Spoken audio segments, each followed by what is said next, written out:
చేసి పెట్టుకున్న పుదీనా, కరివేపాకు,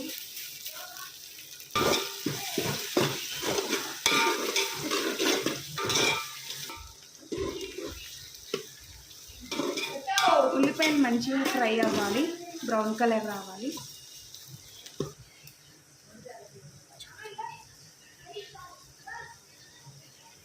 తగినంత పసుపు,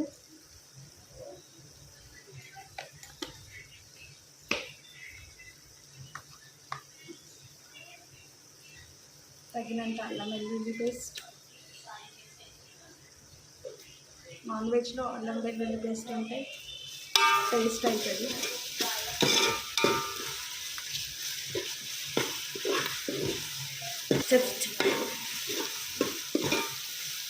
అల్లం వెల్లుల్లి పేస్ట్ పచ్చివాసన పోవాలి.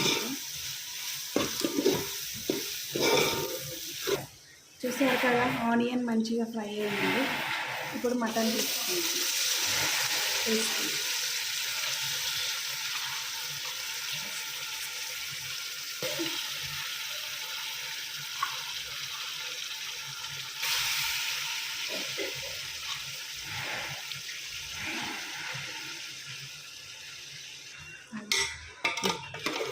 మంచిగా కలుపుకోవాలి మటన్ని.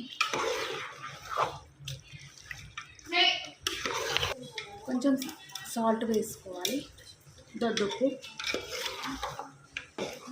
ముక్కకు బాగా పడుతుంది.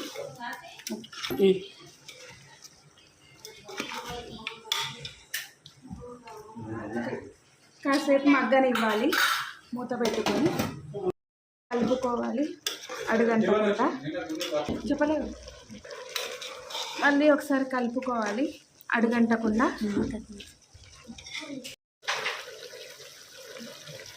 రుచికి సరిపడా కారం వేసుకోవాలి.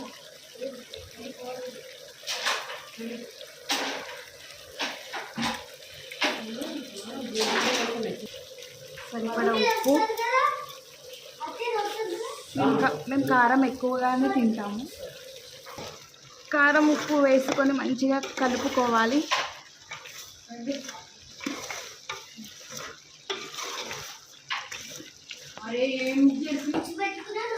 వేడి నీళ్ళు పోస్తున్నాను.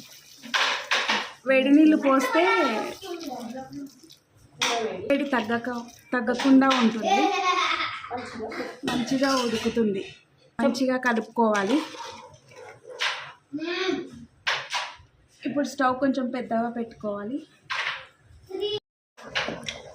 ఇలా ఉడుకుతుంటే మధ్య మధ్యలో కలుపుకోవాలి. మళ్ళీ ఒకసారి కలుపుకోవాలి.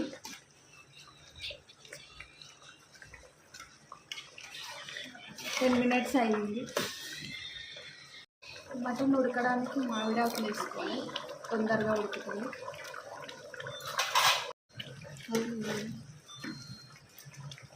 అలా వేసుకొని దంచుకోవాలి. ఇప్పుడు దంచి పెట్టుకున్న గరం మసాలాను వేసుకోవాలి. అలాగే మిక్సీకి వేసుకున్న కొబ్బరి పౌడర్,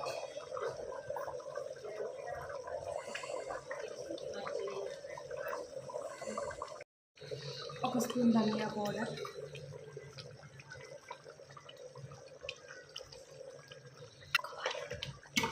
మంచిగా కలుపుకోవాలి.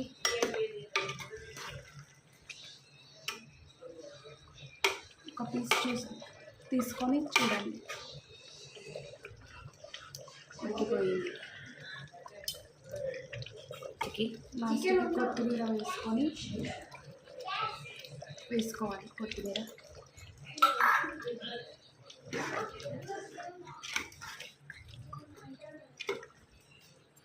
అయిపోయింది.